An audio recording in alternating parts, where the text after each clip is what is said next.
The wind moved through Black Pine Lake like something alive. It pressed against the old cabin walls in slow, mournful waves, rattling the loose porch chain and pushing fine snow through the cracks around the windows. Clara Whitmore stood at the kitchen sink with both hands wrapped around a chipped ceramic mug that had long gone cold. Outside, northern Montana had disappeared beneath another winter storm. Pine trees bent beneath heavy snow. The lake beyond the woods had frozen solid 3 weeks ago. Nothing moved anymore after dark. Not the town. Not the roads. Not even the wildlife she used to rescue before people stopped calling her name. The radio station cut in and out behind her with fragments of weather warnings and static. She barely listened. The cabin smelled faintly of cedar smoke and old paper. A single lamp burned near the couch, throwing soft amber light across shelves lined with medical books, worn blankets, and stacks of handwritten notes from a life that no longer seemed connected to the woman standing there now. Clara had lived alone for almost 6 years. Long enough for silence to become part of her body. Long enough for the people in town to stop asking questions. They still looked at her when she drove into Black Pine for groceries once every 2 weeks. Some looked guilty. Some looked afraid. Most looked away entirely. Rejected Omega. The words had followed her long after she disappeared into the mountains. She no longer tried to correct anyone. The storm deepened outside. Snow tapped softly against the windows like careful fingers. Clara finally lifted the mug to her lips when headlights appeared through the trees below the ridge. She froze immediately. At first she thought it was the sheriff. Or maybe lost travelers trying to avoid the interstate closure near Helena. But the lights did not move like ordinary traffic. They came slowly, deliberately, one after another. Large dark vehicles crawling through the storm in perfect silence except for the low grind of tires against ice. Clara lowered the mug carefully onto the counter. Her chest tightened. No one came this far into Black Pine during winter. The thought moved through her before she even realized she had spoken aloud. Her own voice sounded unfamiliar in the empty cabin. Outside, more headlights appeared below the mountain road. Not one vehicle. Several. A slow procession cutting through the white darkness beneath the pines. Then somewhere in town, faint through the storm, the church bell began ringing. Once. Twice. Again. Clara stared toward the valley below the cabin. The church had not rung after midnight since the avalanche 3 winters ago. Fear spread quietly through her stomach, not sharp and sudden but old and heavy, like a memory returning. She grabbed the lantern hanging beside the door and pulled on her boots without thinking. Cold air slammed into her the moment she stepped outside. Snow whipped across the porch in violent spirals. The lantern light trembled in her hand as she moved down the steps toward the edge of the property. The vehicles stopped along the narrow road below her cabin one by one, engines humming beneath the storm. Then the woods moved. Clara stopped breathing. Massive wolves emerged soundlessly from between the trees. One after another. Dark fur dusted with snow. Broad shoulders. Pale eyes reflecting the headlights. 10 of them spread across the property line without a sound, their paws disappearing into the drifts as they formed a wide silent perimeter around the cabin. None of them looked wild. They looked disciplined. Controlled. Watching. Clara's pulse hammered painfully beneath her coat. Then the passenger door of the lead vehicle opened. A man unfolded slowly from the darkness inside. Giant was the only word her mind could find for him. He stood well over 6.5 feet tall, wrapped in a long black winter coat that moved heavily in the wind. Snow gathered across his broad shoulders almost instantly. His hair was dark beneath the storm, his posture impossibly still. For one suspended moment, none of the wolves moved. Neither did Clara. The lantern trembled faintly in her grasp as the stranger lifted his head toward the cabin light above them. And even from that distance Clara could feel it. Not anger. Not violence. Presence. Heavy enough to silence the storm itself. Snow gathered heavily across the shoulders of the giant stranger as he stood below Clara's cabin beneath the shaking lantern light. None of the wolves moved. Their massive bodies remained scattered across the tree line like shadows pulled from the storm itself. The wind howled through Black Pine Lake, bending the evergreens toward the frozen road, but somehow the man below seemed untouched by the chaos around him. Clara tightened her grip on the lantern handle until her fingers hurt. The cold burned against her cheeks. She should have gone back inside. Locked the door. called someone. But deep down she already understood something worse. There was no one to call when men like this arrived. The stranger climbed the porch steps slowly, snow crunching beneath heavy black boots. Every movement carried a strange restraint, as though he were carefully containing something much larger than the storm surrounding them. He stopped several feet away from her beneath the porch roof. For the first time, Clara saw his face clearly beneath the falling snow. Sharp features, pale skin weathered by cold winters, dark hair damp with ice, and eyes unlike anything she had ever seen before. Silver. Not gray. Not blue. True silver beneath the lantern light. Tired eyes. Ancient eyes. The kind that looked as though they had forgotten what rest felt like. Slowly, without breaking eye contact, he removed one black leather glove. The movement was deliberate, careful, almost ceremonial. Then he spoke her name. Clara Whitmore. Not a question. His deep voice carried easily through the storm, low and rough with exhaustion. As though he had carried those two words for a very long time. Clara felt something cold twist through her chest. "How do you know who I am?" she asked quietly. The man did not answer immediately. His bare hand flexed once at his side before disappearing into the coat pocket. "I know exactly who you are." The porch light behind Clara flickered weakly as another gust of wind rolled across the mountain. Down below, more lights had appeared in town. People were awake now, watching. Clara could feel it even without turning around. Curtains shifting, front doors cracking open. Fear moving silently through Black Pine Lake house by house. Nobody approached the cabin. Nobody would. She glanced past the stranger toward the road below and spotted Sheriff Dale Mercer standing beside his truck near the church. Even from nearly 100 yards away, she saw him lower his eyes the moment the stranger looked in his direction. Clara's stomach tightened. Sheriff Mercer had once arrested 3 armed hunters during a wildfire evacuation without backup. The man feared absolutely nobody. Until now. The realization settled heavily into her chest. The most feared man in the Northern Territories had come here personally. For her. The stranger finally spoke again. "May I come inside?" Clara blinked in surprise. The question itself unsettled her more than a demand would have. Everything about him suggested authority powerful enough to ignore permission entirely. Yet he waited, silent, snow melting slowly across the dark fabric of his coat. Before Clara could answer, one of the wolves suddenly lifted its massive head toward the forest behind the cabin. A low growl rolled through the storm. Every wolf immediately became alert. The stranger moved instantly. One powerful arm came across Clara's shoulders, guiding her backward behind him with controlled force. Not rough, protective, automatic. Clara stumbled once against the porch railing as the lantern swung wildly in her grip. The stranger never looked at her. His silver eyes remained fixed on the darkness beyond the trees. The wolves spread wider through the snow without a sound. The entire mountain seemed to stop breathing. Clara could hear only the wind and the heavy pounding of her own heartbeat. Then she noticed it. Far beyond the cabin, deep between the trees, another pair of headlights flickered once through the storm before disappearing completely. The stranger's jaw tightened almost invisibly. "Inside," he said quietly. This time it was not a request.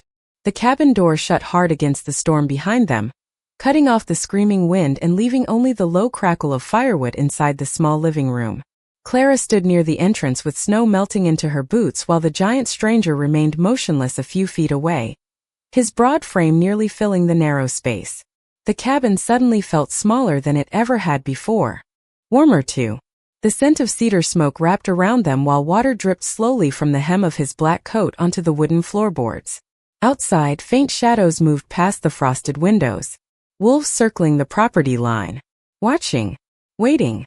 Clara tried not to look at them. "Who are you?" she finally asked.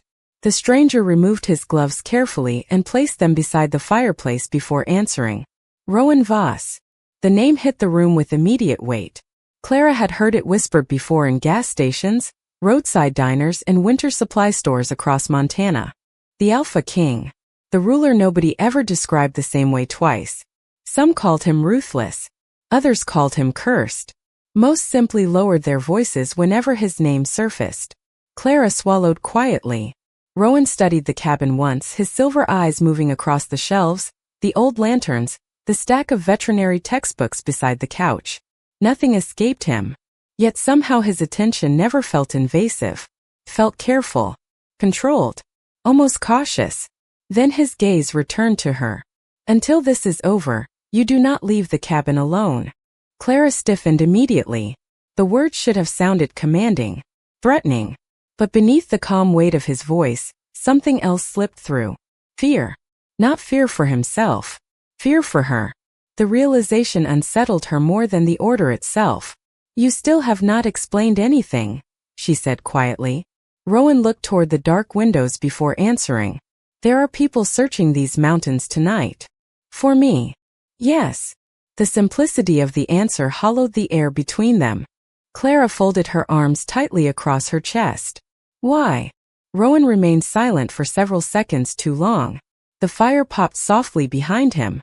Outside, the storm thickened against the cabin walls. Because someone finally confirmed you were still alive. Clara stared at him. Alive. Not safe. Not hidden. Alive. Before she could speak again, another gust of wind rattled the windows violently. One of the wolves passed close to the porch outside, its massive shape briefly visible through the curtains before disappearing into the snow. Rowan did not even glance toward it. He seemed to know exactly where every wolf stood at all times. Hours passed slowly beneath the storm. The roads disappeared completely beneath snowfall. No one could leave Black Pine now even if they tried. Rowan's men remained outside in shifts around the property, while the cabin settled into uneasy silence. Clara made coffee simply to have something to do with her hands. Rowan never touched the mug she offered him. He sat near the fireplace instead, one elbow resting against his knee, his attention fixed toward the windows and every sound beyond them. He had not relaxed once since entering the cabin. Midnight slipped into early morning. The storm deepened. Clara noticed small things despite herself. Rowan never sat fully back against the chair. Never closed his eyes. Never removed the heavy black watch from his wrist. A man waiting for impact. Eventually she moved toward the kitchen sink to wash the coffee mugs when a sharp metallic snap echoed behind her. Clara turned. Rowan stood beside the old storage cabinet near the hallway, one large hand gripping the broken hinge hanging loose from the wood. It kept sticking, he said simply. Before she could answer, he crouched beside it and pulled a small folding tool from his coat pocket. The sight felt strangely unreal. The feared Alpha King kneeling on her cabin floor repairing old hardware while a blizzard buried the mountains outside. Clara watched quietly as his sleeve shifted upward slightly beneath the firelight. Her breath caught before she could stop it. Scars crossed the inside of his forearm. Deep pale lines disappearing beneath the black fabric toward his wrist. Not fresh. Old. Controlled. Carefully hidden. Rowan noticed her staring immediately. His movements paused for only half a second before he lowered the sleeve back into place. Neither of them spoke. The silence afterward felt heavier than before. Then something moved outside the front window. One of the wolves stepped onto the porch slowly, snow dusting its dark fur. Massive. Silent. Clara froze as the animal lifted its pale eyes toward her through the glass. For one suspended second, the wolf lowered its head slightly toward her. Not threatening. Almost respectful. Rowan stood slowly behind her. That, he said quietly, has never happened before. Morning arrived gray and silent over Black Pine Lake. The storm had weakened sometime before dawn, leaving the mountains buried beneath fresh snow that reflected pale winter light through the cabin windows. Clara stood beside the sink watching frost gather along the glass while Rowan spoke quietly with two of his men outside near the vehicles. Even from a distance, the others treated him differently. Not simply with obedience. With caution. As though the silence around him carried weight no one wanted to disturb unnecessarily. One of the wolves remained stretched across the porch steps beneath the weak morning sun. Massive. Still. Its pale eyes followed Clara each time she crossed the room. The strange gesture from the night before lingered heavily in her thoughts. Respect. Recognition. Something she could not explain. Rowan entered the cabin a few minutes later carrying cold air and the scent of pine snow with him. Snowflakes clung to the dark wool collar of his coat before melting slowly beneath the warmth inside. We are leaving town for a few hours, he said. Clara turned toward him immediately. Where? Helena. Her stomach tightened. Why? Rowan hesitated briefly before answering. There are records you need to see. The drive south felt endless beneath the winter sky. Black SUVs moved carefully along snow-covered highways while frozen forests passed beyond the windows in long silent stretches of white and gray. Rowan sat beside Clara in the back seat, one hand resting near the door while he watched the roads ahead with constant attention. He barely spoke during the 3-hour drive. Neither did she. Yet the silence between them no longer felt empty. It felt occupied. Heavy with unfinished questions neither of them seemed ready to ask aloud. Helena appeared beneath thick clouds shortly after noon. Snow drifted lazily through the downtown streets while old brick buildings disappeared behind layers of winter fog. Rowan led Clara through nearly abandoned side streets until they reached the old county courthouse archive tucked beside the state records building. The place looked forgotten. Tall stone columns, dust-coated windows, bronze doors weathered dark with age. Inside, the archive smelled faintly of old paper, cedar polish, and electricity struggling against the cold. Rows of dim lights buzzed overhead while ancient file cabinets stretched endlessly through narrow aisles. An elderly records clerk behind the front desk froze completely when Rowan entered. The woman lowered her eyes immediately. "Your Majesty," she whispered. Rowan gave a small nod but did not stop walking. Clara followed him deeper into the archive room where old county files sat stacked floor to ceiling behind locked metal gates. "What exactly are we doing here?" she asked quietly. Rowan slowed beside a long wooden table covered in faded records. His silver eyes moved briefly across the shelves before settling on her again. "Your mother tried to warn them." Clara stopped breathing for a moment.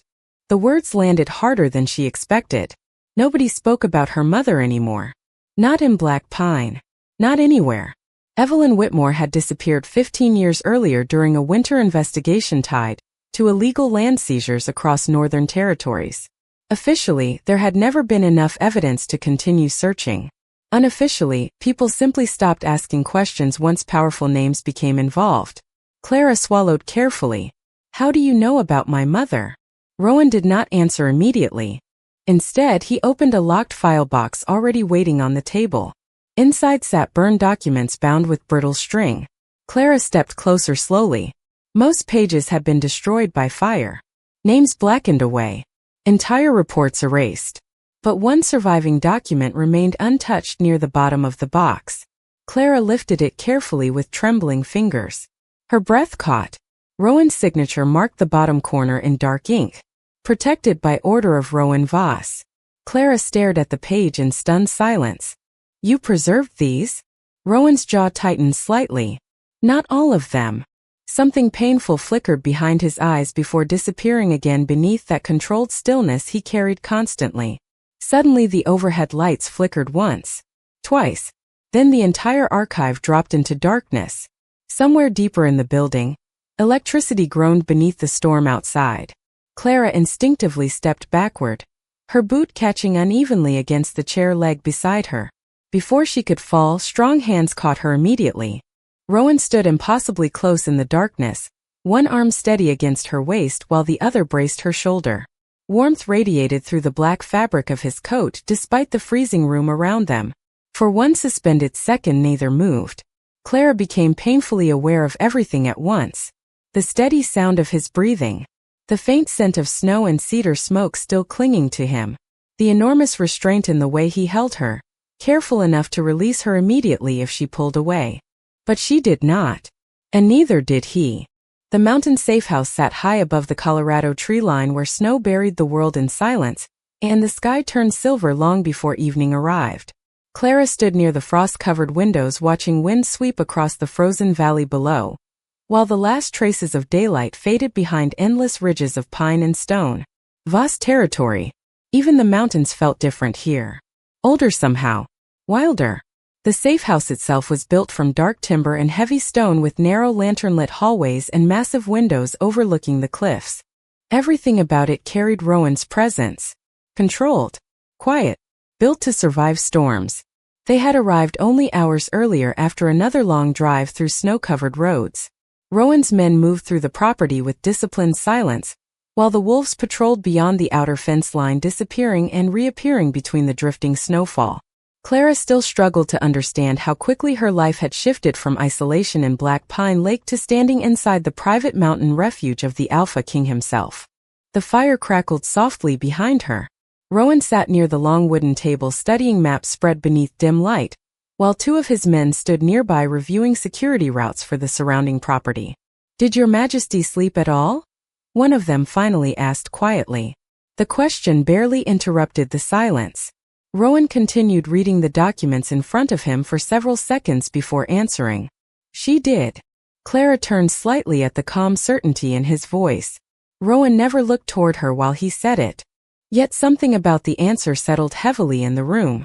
Not pride. Relief.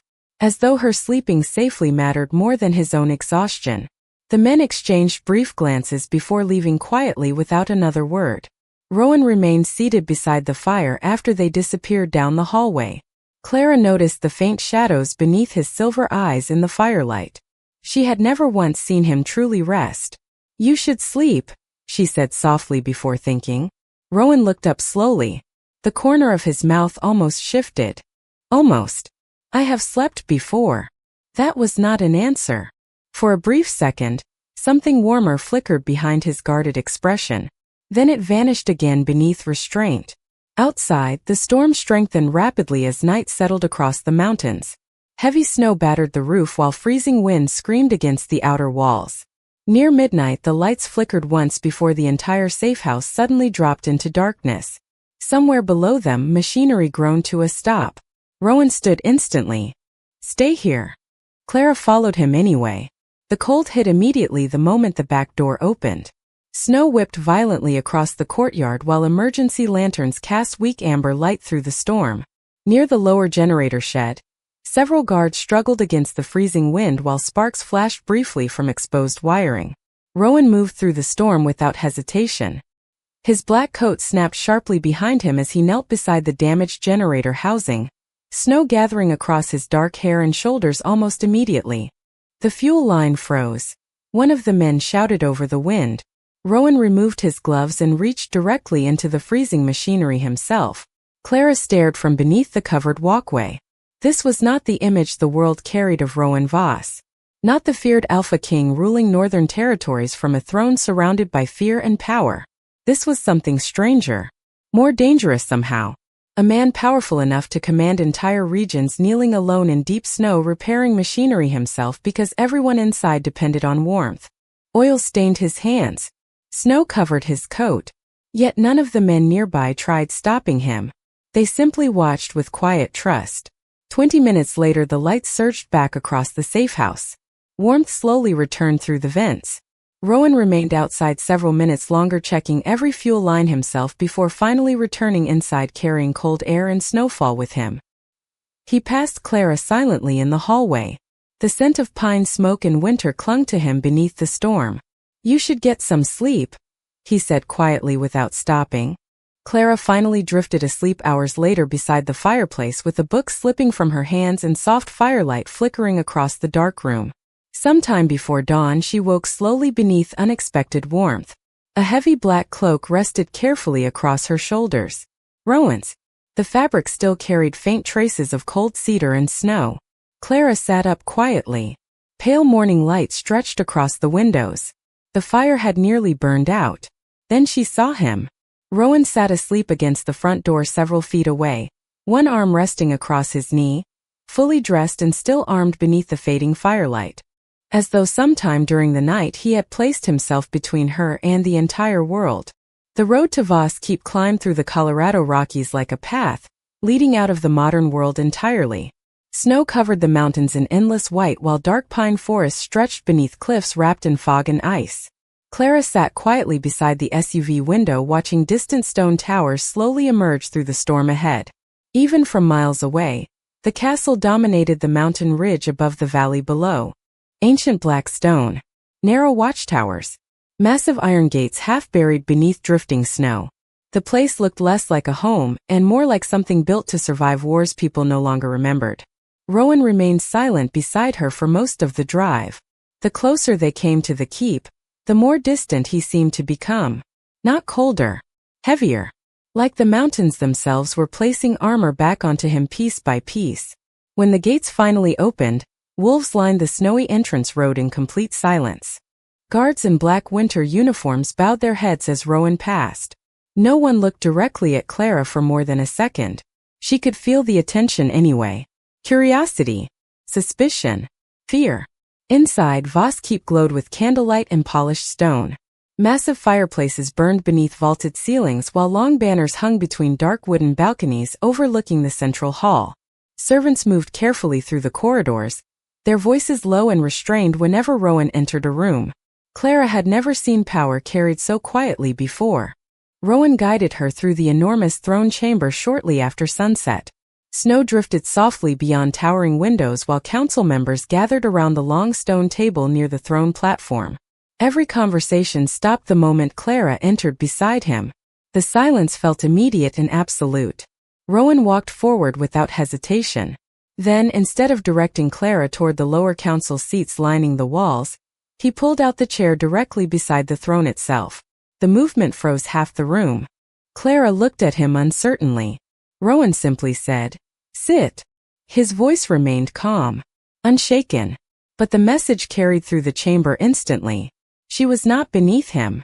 The tension thickened almost immediately after the council meeting began. Reports of border conflicts moved across the table. Missing records. Political alliances failing across northern territories. Clara understood little of the details, yet every conversation eventually circled back toward her presence somehow, toward the danger surrounding her existence. Then one older council member finally spoke what the others had been avoiding all evening. "The kingdom weakens every day she remains beside you." The words settled across the hall like falling ice. Nobody moved afterward. Nobody breathed. Clara felt every pair of eyes shift between herself and Rowan. The older man sat rigidly near the far end of the table dressed in silver ceremonial robes, his expression controlled but tense. Rowan never raised his voice. He did not stand, did not glare. Somehow that made the silence afterward feel even more dangerous. Slowly, Rowan turned his silver eyes toward the council member. "Choose your next sentence carefully." The older man lowered his eyes immediately. The room remained frozen for several more seconds before the meeting resumed, quieter now, more cautious. Clara barely heard the remaining discussion. The words kept echoing inside her chest. "The kingdom weakens every day she remains beside you." Hours later, unable to sleep, Clara wandered the upper corridors alone while snowfall covered the castle windows in silver frost. Voices drifted quietly through a partially open doorway ahead. She stopped instinctively when she recognized Rowan's name. "Another attempt was intercepted near the western pass this morning," one man whispered. "If they believe she is here, it will escalate." Clara's stomach tightened.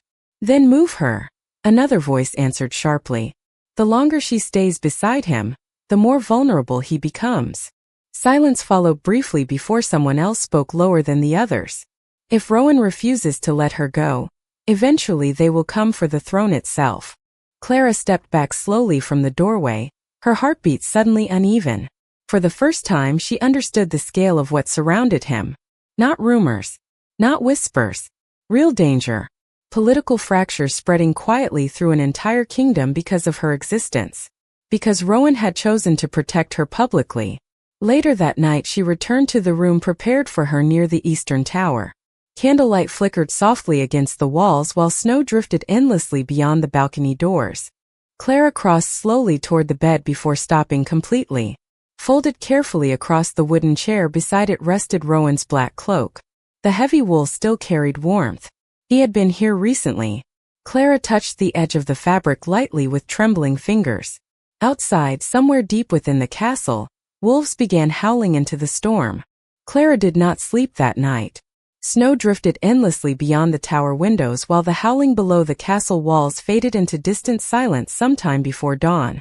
Rowan's cloak remained folded across the chair beside her bed exactly where she had found it, heavy black fabric holding faint traces of cedar smoke and winter cold. She stared at it for a long time before finally standing. The castle still slept beneath pale morning darkness when she left her room carrying only a small canvas bag, and the thick wool coat one of the servants had left for her earlier that evening. Nobody stopped her as she crossed the eastern corridors. The few guards stationed along the lower halls lowered their eyes respectfully when she passed. That somehow made everything worse. Clara stepped outside into freezing air just before 5 in the morning. Snow covered the courtyard in untouched white, while the mountain sky remained dark blue beneath fading stars. One black SUV waited near the gate beside a driver Rowan trusted enough to move through the city unnoticed.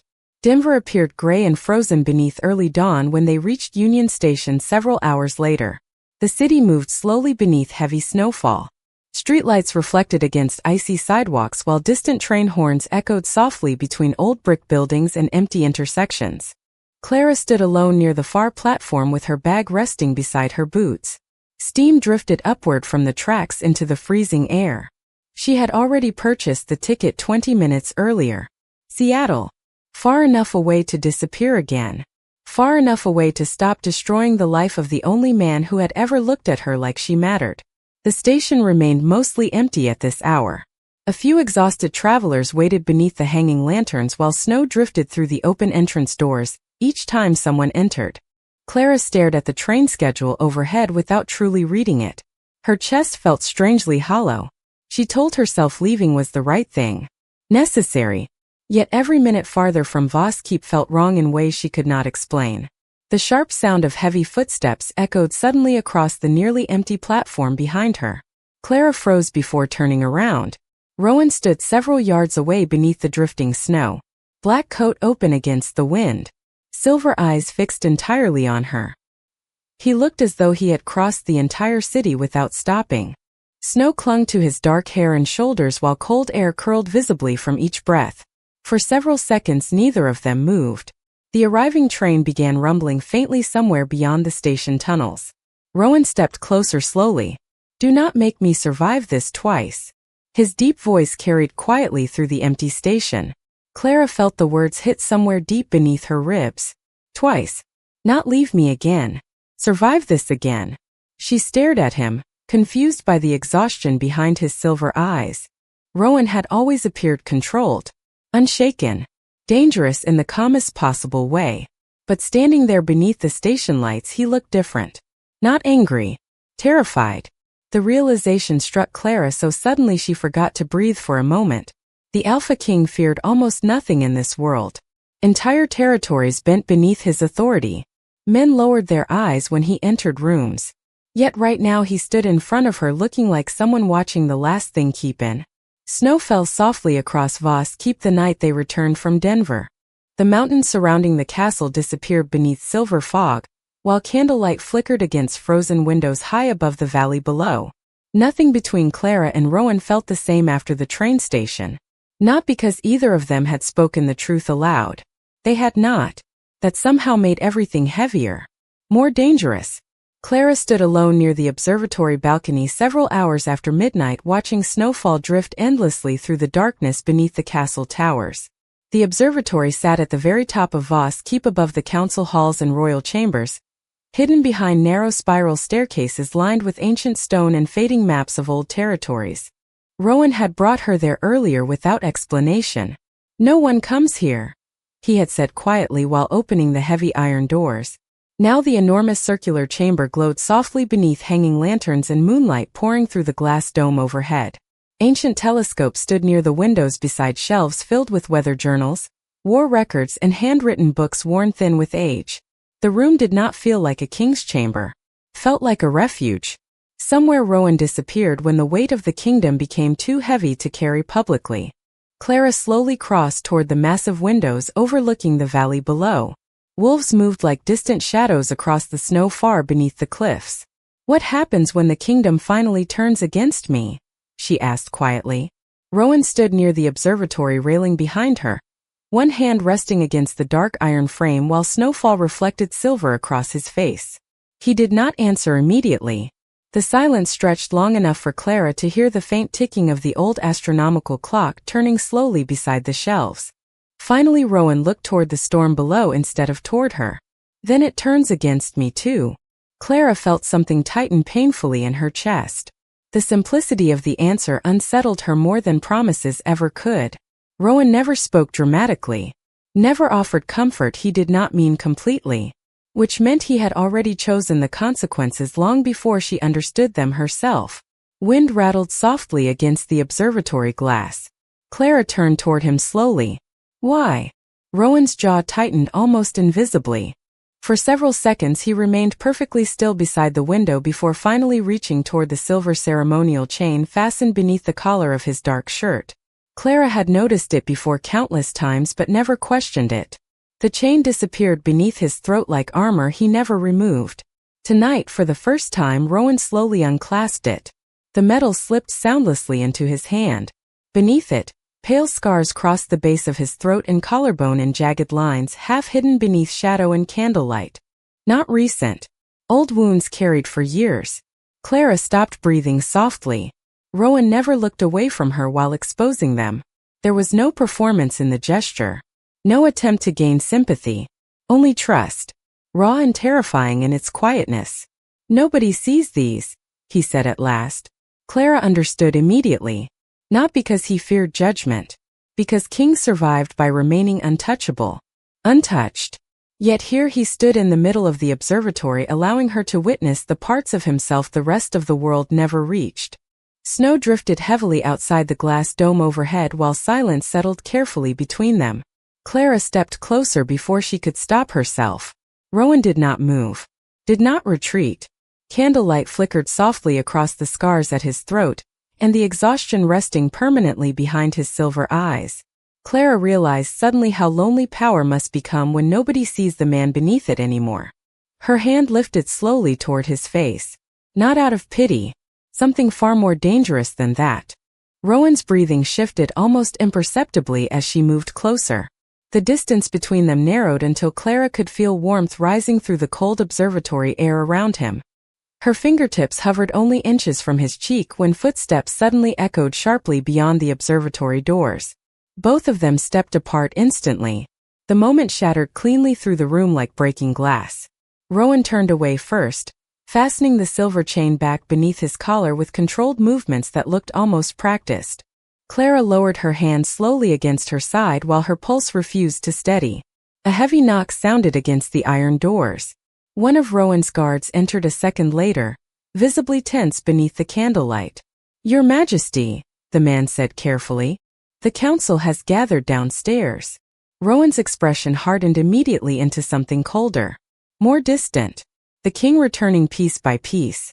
"Why?" The guard hesitated before answering. "They are demanding a final decision regarding Miss Whitmore." Silence flooded the observatory once more. Outside, wolves began howling somewhere beneath the castle walls. The ceremonial hall of Voss keep glowed beneath thousands of candles as snow fell beyond the towering stone arches overlooking the frozen valley below.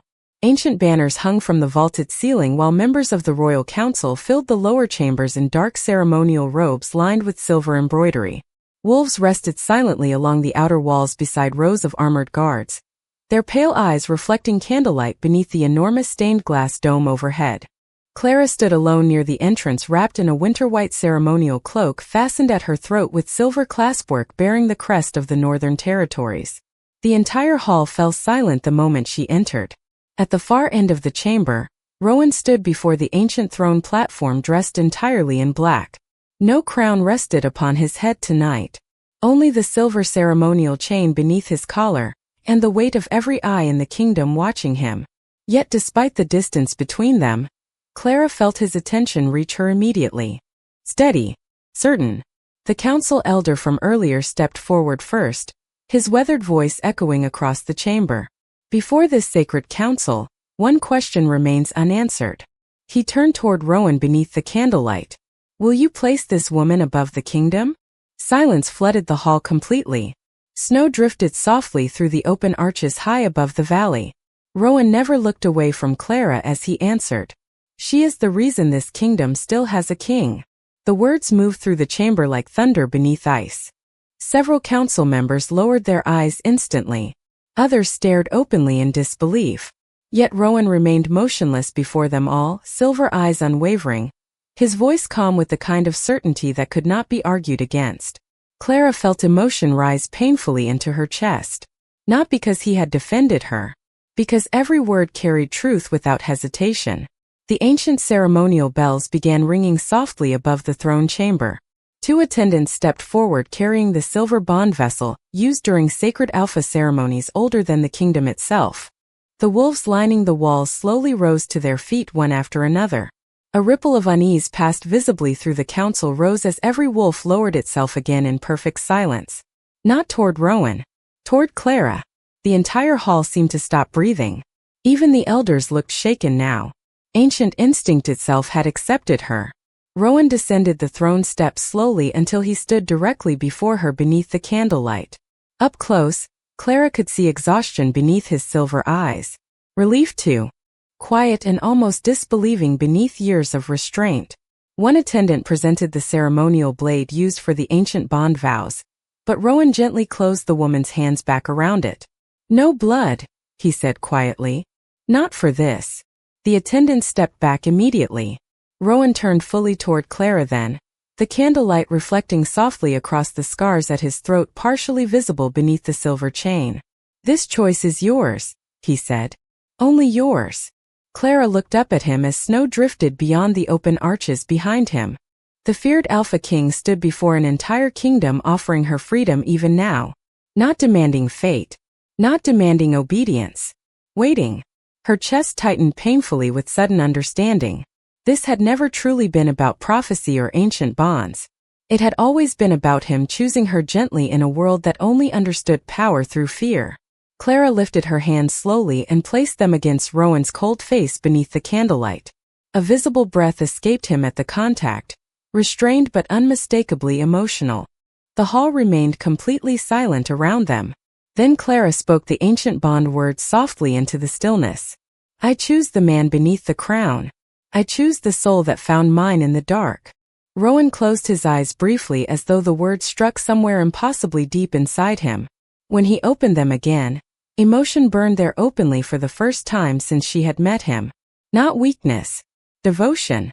Slowly, before the entire royal council and every watching noble in the kingdom, Rowan Voss lowered himself to one knee before her. Gasps echoed quietly across the ceremonial hall. The Alpha King bowed his head beneath Clara's hands. "Then you are mine," he said softly. "And I am yours." Clara's eyes filled instantly as Rowan rose again, resting his forehead gently against hers beneath the falling snow drifting through the arches high above them. The wolves howled together across the valley below, their voices carrying through the mountains like ancient vows awakening after centuries of silence. Around them the kingdom watched the sacred bond ceremony complete itself not through fear or conquest, but through something far rarer. A dangerous king finally allowing himself to be loved. Candlelight flickered across the stone walls while snowfall covered Voss keep in silver beneath the endless winter sky. And for the first time in many years Rowan Voss no longer looked alone.